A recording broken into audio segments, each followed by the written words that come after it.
Hello everyone, welcome to my channel Kushank sir. So today we are going to see the topic past continuous tense, and in the previous class we have seen present continuous tense. So let us go and see what happens in past continuous tense and what are the rules regarding the past continuous tense. First of all, I would like to tell you that in the end of the sentence it comes रहा था, रही थे और रहे थे. ये शब्द आपको देखने को मिलेंगे सेंटेंस के आखिरी में. Suppose we are taking an example in affirmative sentence, Ram पढ़ रहा था. अगर एफर्मेटिव सेंटेंस में हम एक एग्जाम्पल लेते हैं कि राम पत्र पढ़ रहा था, तो हमको क्या देखने को मिल रहा है कि सेंटेंस के आखिरी में क्या आ रहा है, रहा था आ रहा है.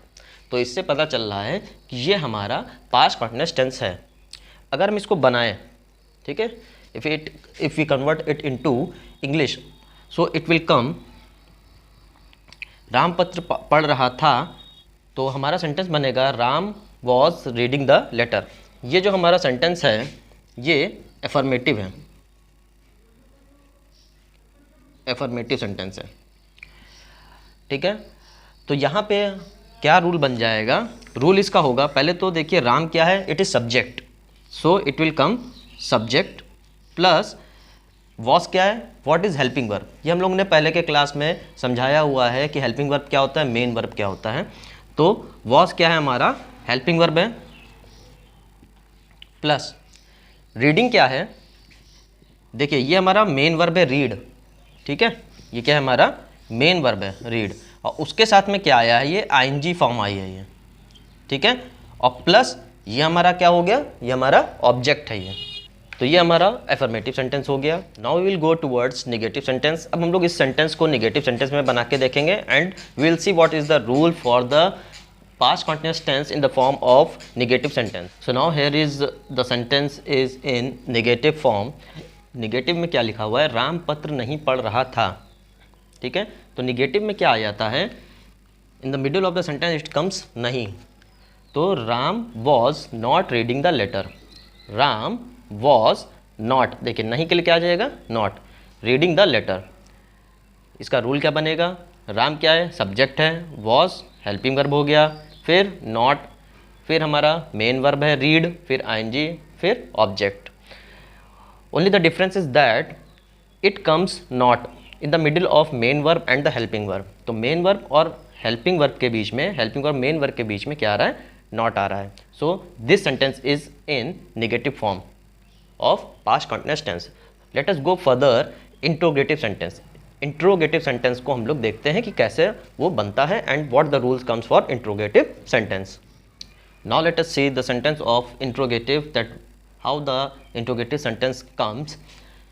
जैसे इन हिंदी इट कम्स, क्या राम पत्र पढ़ रहा था, सिर्फ आगे क्या लग जाता है, क्या लग जाता है, तो राम पत्र पढ़ रहा था. And the main important thing is that whenever we write the sentence in interrogative, so we should know that in the last it comes question mark. जब कभी भी हम लोग इंट्रोगेटिव सेंटेंस बनाते हैं तो हमको लास्ट में ध्यान रखना है कि क्वेश्चन मार्क जरूर आना चाहिए. So was Ram reading the letter, in the last comes question mark. तो क्या के लिए क्या करेंगे हम लोग, जो हेल्पिंग वर्ब है वो आगे आ जाएगी, फिर उसके बाद सब्जेक्ट आएगा, फिर मेन वर्ब के साथ में आईएनजी और फिर ऑब्जेक्ट आएगा. तो was Ram reading the letter. So this sentence is in interrogative form. Let us go further the last sentence which will be the interrogative negative. Interrogative negative हम लोग देखते हैं कि कैसे बनता है. So this sentence is in interrogative negative. नाम से ही पता चल रहा है कि इंट्रोगेटिव मतलब उसमें प्रश्न भी आना चाहिए और नेगेटिव मतलब उसमें नहीं भी आना चाहिए, नकारात्मक वाक्य भी होना चाहिए. सो लेट अस सी, क्या राम पत्र नहीं पढ़ रहा था. देखिए क्या आ गया है, इसमें नहीं भी आ गया है, क्वेश्चन भी इसमें पूछ रहा है और इसमें नहीं भी आया है, नकारात्मक वाक्य भी है. So we'll see that how it will comes into English. Was Ram not reading the letter. तो क्या के लिए हेल्पिंग वर्ब आगे आ जाएगी वॉज, फिर सब्जेक्ट राम आ जाएगा, फिर नॉट, फिर मेन वर्ब है रीड, उसके साथ में आईएनजी, फिर द लेटर, ये हमारा ऑब्जेक्ट हो गया। तो was Ram not reading the letter. अब इसका जो रूल है वो बनेगा हेल्पिंग वर्ब प्लस सब्जेक्ट, फिर नॉट, फिर मेन वर्ब, फिर आईएनजी, फिर उसके बाद object. So if you have any confusion, so you just note down all the things, सभी चीज़ को आप नोट कर लीजिए अपने पेज पर या कॉपी पर, और उसको फिर से एक बार रिवाइज कर लीजिए, ठीक है। So it will be all be clear into your mind. और जो भी आपको समझ में ना आए वीडियो को बैक करके देखिए, ठीक है, तब भी कुछ ना समझ में आए, so just you comment it into the comment section box and I will resolve your query. So thank you.